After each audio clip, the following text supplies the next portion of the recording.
دل کے لیے موت ہے، دل کے لیے موت ہے، دل کے لیے موت ہے یہ مشینوں کی حکومت، احساس مروت کو کچل دیتے ہیں یہ آلات، آلات پہ زندہ ہیں ہم، دل کے لیے موت۔ اور کسی کے گھر جانا، دروازے پہ دستک دینا، اور کبھی خط لکھنا تو سوچ سوچ کے، کبھی کاٹنا تو پھر لکھنا، لفظ یہ اس کے شایان شان نے یہ جملہ میں نے بدل دیا ہے، لیکن اب بے باکانہ گفتگو ہے، تو مجھے وائس کر دے میں تجھے وائس کر دوں گا، حال ہی کوئی نہیں، تو کیا کوئی سوچے گا، کیا کوئی لکھے گا، کیا کوئی اس میں خوبصورتی کے رنگ بھرے گا؟ سخت ہو جاتے ہیں دل جب آپ مشینوں کی زندگی میں زندہ رہتے ہیں۔ دل نرم کیسے ہوتے ہیں؟ میرے نبی پاک نے فرمایا یتیم کے سر پہ ہاتھ پھیر، رب تیرا دل نرم کرے گا۔ اگر زنگ لگ جائے دل کو تو اللہ کا ذکر کر، قرآن پاک کی تلاوت کر، اللہ تیرے دل کو نرم کر دے گا۔ اور پھر فرمایا کہ اگر دل سخت ہو جائے تو موت کو یاد کر، تیرا دل نرم ہو جائے گا۔ اچھوں کی صحبت اختیار کریں تو دل نرم ہو جاتا ہے۔ قبروں کی زیارت کریں، جائیں کبھی اپنے شہر کے قبرستان میں، غور کریں کہ وہ چودھری صاحب لیٹے ہیں، یہ علامہ صاحب لیٹے ہیں، وہ فلاں بہت بڑے افسر لیٹے ہیں، وہ دیکھو وہ میرا عزیز لیٹا ہے۔ وہ ہارون رشید نے کہا حضرت داؤد تائی سے نصیحت کر دیں، تو فرمانے لگے باپ کدھر ہے تیرا؟ کہا حضور قبرستان میں، اماں قبرستان میں، دادا نانا بڑے بھائی سب قبرستان۔ فرمایا میں کیا نصیحت کروں؟ او پہ دس دیاں نہیں قبران جنہاں تے پھول پے، تو ادھروں کوئی بھی نہیں آمدہ، ادھروں لکھاں گئے، تے سہ جوڑ سنگت دے ڈٹھے، سہ جوڑ 100 سال کی دوستیاں، سہ سال سنگت دے ڈٹھے، او تکو آخر وتھاں پئیاں، اور جنہاں بعد اسی پل نہیں سمجھیندے، ایک پل نہیں سمجھیندے، پھر وہ شکلاں بھی یاد نہ رہیاں۔ سہ جوڑ کا یہ کوئی کم ہے دل کو نرم کرنے کے لیے؟ تیرے پاس موت کا تذکرہ قبروں کی زیارت کو تھوڑی ہے؟ یہ چیزیں دل نرم کرتی ہیں یار، نرم کرتی ہیں چیزیں دل۔ سختی طبیعتوں کی، مزاجوں کی سختی، دوسروں کے بارے میں ڈاٹے جذبات، ہمارے رویے ڈاٹے، ہماری طبیعتیں سخت۔ حضرت عبداللہ ابن مسعود رضی اللہ تعالیٰ عنہ نے ایک شخص کو جنازے کے موقع پہ ہنستا ہوا دیکھ لیا، فرمایا آج کے بعد تیرے ساتھ کلام نہیں کروں گا۔ جس کا جنازہ دیکھ کے بھی دل نرم نہیں ہوا اور قبرستان دیکھ کے بھی دل نرم نہیں ہوا، وہ تو سخت دل بندہ ہے، سخت دل بندے سے دوستی کبھی نہیں رکھوں گا، میں تو درد دل والوں سے پیار کروں گا، تیرے ساتھ میں کلام نہیں کرتا۔ تو کس طرح کا شخص ہے بھائی جسے یہاں آ کے بھی ہنسی آ رہی ہے، مذاق سوچ رہا ہے؟ تو دل کی نرمی، میرے نبی پاک صلی اللہ علیہ وسلم نے نا دل پر، ہم نے نا کپڑوں پر بڑی محنت کی، ہم نے چہروں پر بڑی محنت کی، ہم نے اپنے ظاہر کو سنوارنے پر بڑی، ہم نے اپنے حق میں بڑے بڑے لفظ یاد کیے، بڑی کہانیاں یاد کی، پر دل کے لیے محنت، اس پر محنت ہی نہیں کی۔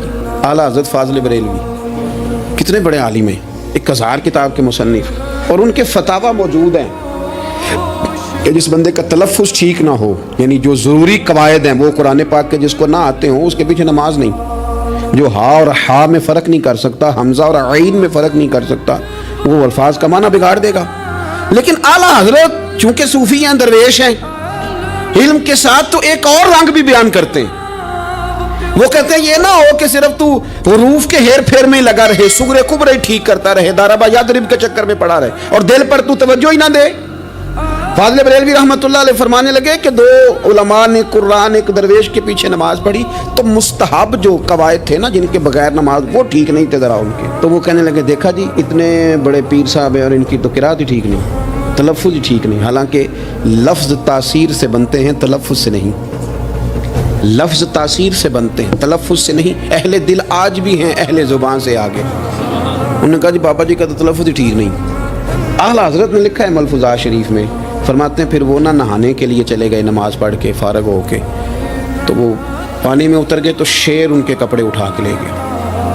اب کتنی کو دیر پانی میں رہتے، نکلے بھی تو کیسے نکلے، شرم آتی ہے۔ مختصر لباس پہن کے وہ غسل کرنے کے لیے گئے تھے، اب پانی میں سردی، کتنی کو دیر بندہ پانی میں رہے۔ لوگوں نے آ کے کہا حضور وہ آپ کے مہمان تو الجھ گئے، بڑے بری طرح پھنس گئے، مہربانی فرمائے ان کو تو بچائیں، وہ تو سخت الجھن میں۔ کیا ہوا؟ کہنے لگے وہ شیر کپڑے لے گیا اور وہ پانی میں ہے، کچھ تو ہونا چاہیے۔ تو وہ بزرگ گئے، جا کے نہ دور کھڑے ہو کے شیر کو آواز دی، شیر کو۔ حضور کے صحابی تھے نا حضرت سفینہ، قافلے سے رستہ بھول گئے، ایک سائیڈ پہ ہو گئے تو سامنے شیر آ گیا۔ میں نے کہا ہے لیکن جب آ جائے تو جب شیر سامنے آ جائے، جب سامنے آ جائے پھر پتہ چلتا ہے کہ یہ تو واقعی آ گیا ہے، پھر انداز اور ہوتا ہے۔ حضرت سفینہ کے سامنے شیر ہی آ گیا، مشکات میں شیر آیا، اب کوئی بھاگتا ہے، کوئی چڑھتا ہے درخت پہ، کوئی لکڑی اٹھاتا ہے، کوئی اسلحہ پکڑتا ہے۔ حضرت سفینہ فوراً بولے، کہنے لگے او شیر ذرا خیال کرنا میں رسول اللہ کا غلام ہوں۔ پھر آکھیا شیر سفینہ تائی جا رہا یا راہ جاندے، او جڑے غلام رسول اللہ دے اسی غلام ہونا دے۔ شیر دو میں لاتا رستہ چھوڑ گیا، اور بابا جی بھی گئے، فاضل بریلوی کہتے ہیں شیر کو آواز دی، شیر دوڑا آیا، آگے کہنے لگے وہ ہمارے مہمانوں کے کپڑے لے گئے، تجھے شرم نہیں آتی؟ تو شیر کپڑے اٹھا کے واپس لایا، ان علماء کو، حضرات علماء کو کپڑے پیش کیے۔ جب ان کو پیش کیے تو پیش کرتے ہی بزرگ پھر فرمانے لگے، کہنے لگے مولانا تم نے لفظ سیدھے کیے ہیں، میں نے دل سیدھا کیا ہوا ہے۔ تم نے محنت کر کے نا لفظ ٹھیک کیے ہیں، لیکن میں نے دل ٹھیک کیا ہے۔ دل پاک ہوئے تے پاک ہی ملدا ہے، تے بنا پاکوں پاک نہیں ملدا۔ سارے جسم دے توون نالوں ایک ٹکڑا تولا ہے دل دا۔ حضرت سلطان باؤ رحمت اللہ علیہ فرمانے لگے دل کالے نالوں منہ کالا چنگا، دل کالے نالوں منہ کالا چنگا، جے کوئی رمز پچھانے، اگر کسی کو بات کی سمجھ آئے تو۔ دل نہیں سیاہ ہونا چاہیے، منہ ہو بھی جائے تو کام چل جاتا ہے۔ تو اپنی دل کی صفائی پر دیکھیں میرے نبی پاک علیہ وسلم نے ارشاد فرمایا کہ رب نہ تمہارے مال دیکھتا ہے نہ چہرے دیکھتا ہے، رب تو تمہارا دل دیکھتا ہے۔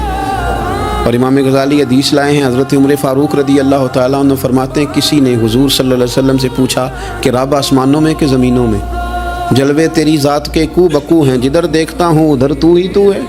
اللہ زمینوں میں کہ آسمانوں میں؟ تو حضور فرمانے لگے رب تو بندہ مومن کے دل میں رہتا ہے، اللہ تو مومن کے دل میں ہے۔ مومن کے دل کتنا بڑا ہے وہ دل جس میں رب ہے، رب کی یاد ہے، رب کی محبت ہے۔ اس لیے حضرت عمر فرمایا کرتے تھے میں نے دل کی آنکھوں سے اپنے مالک کی زیارت کی ہے۔ اور اقبال نے شاید اسی لیے مشورہ دیا تھا کہ دل بینا بھی کر خدا سے طلب، آنکھ کا نور دل کا نور نہیں، اللہ سے آنکھوں والا دل مانگ، اندھا نہ ہو جائے کہیں تیرا دل، دل بینا بھی کر خدا سے طلب، آنکھ کا نور دل کا نور نہیں۔ عزیز بھائی اللہ کے جلوے، لیکن ایک بات ذہن میں رکھنا، کسی گلاس میں تھوڑی سی غلاظت ہو نا، دودھ تو دور رہا، شہد تو دور رہا، اس میں کوئی پانی بھی نہیں پیتا، تھوڑی سی غلاظت ہو، اور آپ کی آنکھوں کے سامنے وہ غلاظت دھل بھی گئی، صاف بھی ہو گئی، شرعی تقاضے پورے ہو گئے، پھر بھی کچھ لوگ کہتے ہیں میری طبیعت نہیں مانتی، میرا دل نہیں مانتا۔ صحیح کہہ رہا ہوں میں؟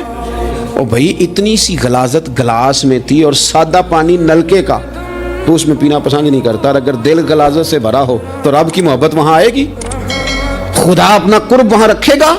کسی سے جلنا، کسی سے حسد کرنا، کسی کے بارے میں عداوت رکھنا، کچی بولیاں بولنا، اور اب تو اتنا عجیب حال ہو گیا، جماعتیں جماعتوں کے بارے میں برا خیال کرتی ہیں۔ خانقاہ اور آستانوں کا یہ حال ہے کہ سبق پڑھایا جاتا ہے دوسرے کے خلاف، بس ہم ٹھیک ہیں، یہ تصوف ہے، یہ نرا تو ٹھیک ہے۔ طریقت تو یہ تھی کہ میں ٹھیک نہیں، باقی سارا زمانہ ٹھیک ہے، تو کس چکر میں پڑا ہوا ہے؟ اعلیٰ حضرت فاضل بریلوی رحمۃ اللہ تعالیٰ علیہ کے ایک درویش تھے، تو فاضل بریلوی رحمۃ اللہ علیہ سے کہنے لگے میں نے مرید ہونا ہے، فرمانے لگے پتر جلدی نہ ہو، جا سارا زمانہ دیکھ، اگر کوئی میری طرح کا مل گیا، مجھ سے بہتر مل گیا تو پھر میرے ساتھ وعدہ کر وہیں رہ جانا، ہاں اگر تیرے خیال میں نہ ملا تو پھر آنا، جا گھوم زمانہ دیکھ۔ یہ کیا بات ہوئی کہ آپ نفی کرنے لگے سارے زمانے کی اور کہیں صرف میں ہی ٹھیک ہوں، فقط میں ہی ٹھیک ہوں؟ یہ طریقت ہے؟ اور تصوف والے تو لوگ یہ کہا کرتے تھے میں تے بندہ ٹھگ جے لوکو، میں تے بندہ چور، اور جس دا خلقت کلمہ پڑھ دی او محمد ہور۔ وہ لوگ تو نفی کرتے تھے، وہ لوگ تو نفی کرتے تھے اپنی، کہتے تھے میں کوئی شے نہیں، میں تے بندہ ٹھگ جے لوکو، او میں تے بندہ چور۔ اور میاں محمد بخش صاحب رحمۃ اللہ علیہ ایک عالم نگار نے لکھا تھا کہ وہ کچھ لوگ نا سکھ ہندو یہاں رہتے تھے، تو ان کا نام محمد تھا چونکہ، تو بات کو شبہ پڑ گیا کہ شاید جن کا لوگ کلمہ پڑھتے ہیں نا مسلمان، معاذ اللہ یہ وہ والے ہیں۔ تو میاں صاحب اپنے بارے میں کیا کرو، میں تے بندہ ٹھگ جے لوکو، میں تے بندہ چور، جس دا خلقت کلمہ پڑھ دی او محمد ہور، او میں تو ایک ٹھگ ہوں۔ حضرت میاں شیر محمد صاحب شرک پوری رحمۃ اللہ علیہ سرتاج ہیں اولیاء کے، پیر سید اسماعیل شاہ صاحب بخاری حضرت کرما والا شریف والے، وہ کہتے ہیں میں بیعت ہونے کے لیے جب شرک پور شریف آ رہا تھا تو رستے میں مجھے ایک بزرگ مل گئے، تو مجھے کہنے لگے کدھر جا رہے ہو، کون ہو؟ میں نے کہا میں سید ہوں اور میاں صاحب سے بیعت ہونے جا رہا ہوں۔ تو مجھے کہنے لگے وہ تو دنیا دار ہے، جیبوں میں ہاتھ ڈالتا ہے لوگوں کی، تو سید ہو کے رائیں کے پیچھے کیا لینے جا رہا ہے؟ جڑا بلے نو سید آکھے دوزخ ملنے سزائیں، جڑا بلے نو رائیں آکھے او جنت پینگا پائیں، کیونکہ رانجا رانجا کر دی نی میں ہوں آپ ہی رانجا ہوئی، رانجا ہی آکھن ساریاں میں نو پیر نہ آکھے کوئی۔ وہ تو کدھر جا رہا ہے؟ کہتے ہیں میں نے کہا بابا زیادہ باتیں کر ناراض ہو جاؤں گا۔ کہتے ہیں بابے نے کئی دفعہ رستے میں مجھے منع کیا، نہ جانا نہ جانا، فلانی جگہ چلا جا فلانی جگہ، لیکن میں چلا گیا، میری طلب صادق تھی۔ جب میں باہر جا کے بیٹھا تو اندر سے بلاوا آیا کہ میاں صاحب نے بلایا، اندر گیا تو یہ تو وہی بابا جی ہیں جو مجھے روک رہے تھے، تو میاں جی خود ہیں حضرت میاں صاحب۔ کہنے لگے بیلیا تینوں بڑا موڑیا پر تو مڑیا ہی نہیں۔ وہ تو روکتے تھے، اپنی نفی کرتے تھے، دل صاف دوسرے کے بارے میں، نظریہ صاف، کسی کے بارے میں خیر کا جملہ، کسی کی وکالت کرنا، کسی کا عیب چھپانا، کسی کے بارے میں اچھے لفظ بولنا، یہ مومن کی شان ہے۔ مومن کا دل ایسے سونا، میرے نبی پاک صلی اللہ تعالی علیہ وسلم نے فرمایا یہ میرا زید بن حارثہ ہے، اس کا دل اللہ نے نور ایمان سے بھر دیا ہے، ایمان سے دل بھر دیا رب تعالیٰ نے۔ ایک دن صبح صبح حضور نے پوچھا، اور داتا صاحب نے اس کو لکھا ہے، نبی پاک نے پوچھا آج تم نے صبح کس طرح کی؟ عرض کی یا رسول اللہ اس حال میں کہ میں پکا مومن ہوں۔ حضور نے فرمایا تو پکا مومن ہے، کس طرح؟ کہنے لگے یا رسول اللہ میں اس طرح کا مومن ہوں کہ سونا اور مٹی میرے لیے برابر ہے، پیسے آ جائیں تب بھی کوئی ٹینشن نہیں، نہ آئے۔ حضرت زید بن حارثہ رضی اللہ تعالیٰ عنہ عرض کرنے لگے سونا اور مٹی برابر ہے، کوئی پرواہ نہیں۔ تو حضور نے فرمایا تیرے ایمان کی دلیل؟ عرض کرنے لگے یا رسول اللہ میرے ایمان کی شان اور دلیل یہ ہے کہ میں یہاں زمین پہ بیٹھ کے نظر اٹھاؤں تو میری نظر اللہ کے عرش تک جاتی ہے، میں بتا سکتا ہوں کہ جنتی جنت میں جا رہے ہیں اور راضی ہیں، جہنمی جہنم میں جا رہے ہیں اور چیخ رہے ہیں، میں بتا سکتا ہوں۔ حضور نے فرمایا پھر اس کی حفاظت کر، پھر اس جذبے کی حفاظت کر۔ جب دل صاف ہو، نور ایمان سے بھرا ہوا ہو، علم لدنی کب آتا ہے؟ علم لدنی نیک آدمی کو ملتا ہے، جب بندہ متقی پرہیزگار ہو نا، ناجائز نہ کھائے، ناجائز نہ دیکھے، ناجائز نہ بولے، تو پھر اللہ تعالیٰ اسے علم کا نور دیتا ہے۔ جو لوگ کہانیوں میں الجھ جاتے ہیں نا، زیادہ باتیں کرتے ہیں، زیادہ گھومتے ہیں، زیادہ سازشی عناصر کا شکار ہوتے ہیں، ان کے تو حافظے کمزور ہو جاتے ہیں، یاد ہی نہیں رہتا، باتیں اتنی کرتے ہیں پتہ نہیں سویرے کیا کہا تھا دوپہر کو کیا کہہ رہے ہیں۔ جب انسان کا دائرہ کار تقوی والا ہو پھر اس پر علم کی روشنی کھلتی ہے، پھر دروازے کرم کے کھلتے ہیں، اپنے دائرے محدود کر لیے جائیں۔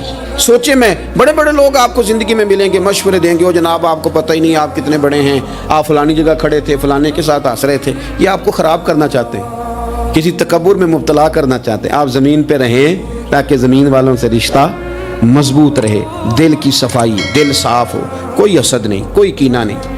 پتہ ہے سب سے بڑی بیماری کیا ہے بندے کی؟ خوفناک علامت کیا ہے دل کے بیمار ہونے کی؟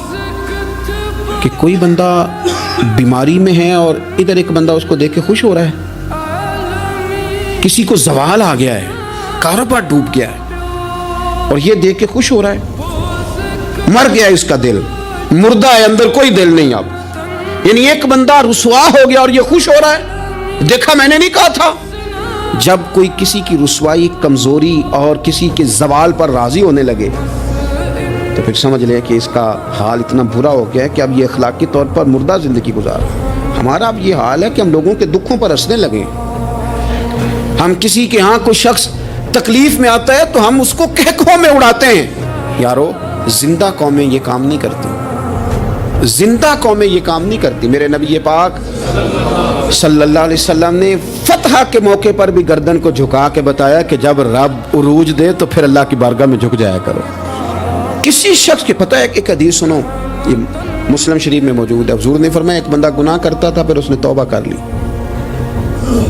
اگر کسی نے دوبارہ اسے وہ گناہ یاد کرایا کہ تو یوں ہوتا تھا، اگر کسی نے اسے دوبارہ گناہ یاد کرایا تو یاد کرانے والے کو اللہ سزا کے طور پر مرنے سے پہلے پہلے اس گناہ میں مبتلا کر دے گا، خفیہ تدبیر آئے گی اللہ۔ جس کو اللہ نے معاف کر دیا، زمین آسمان بھول گئے، فرشتوں کے دفتر سے اس کا گناہ محو کر دیا گیا، تو نے کیوں یاد رکھا؟ لیکن ہمارے دل اس طرح کے ہیں، خیر کی خبریں نہیں دیتے ہم، ہم خیر کی خبر نہیں دیتے، مثبت بات نہیں کرتے، ہمارے رویے دوسروں کے بارے میں سخت ہیں. یعنی بہو سے داماد سے اختلاف ہو گیا، پھر اس نے معافی مانگ لی، پھر ہم نے معاف کر دیا، پھر 1 سال کے بعد دوبارہ لڑائی ہوئی تو پچھلی بات دوبارہ یاد کرنی چاہیے تھی، اس کی تو معافی دے دی تھی آپ نے، لیکن آپ نے پھر یاد کر لی وہ بات. اس کا مطلب ہے آپ نے صلح کی تھی، دل صاف نہیں کیا تھا. دل جب آپ صاف کر لیں تو پھر معاملہ ختم ہو گیا، پھر آپ پھر نکال پھینک کے ساری چیزیں.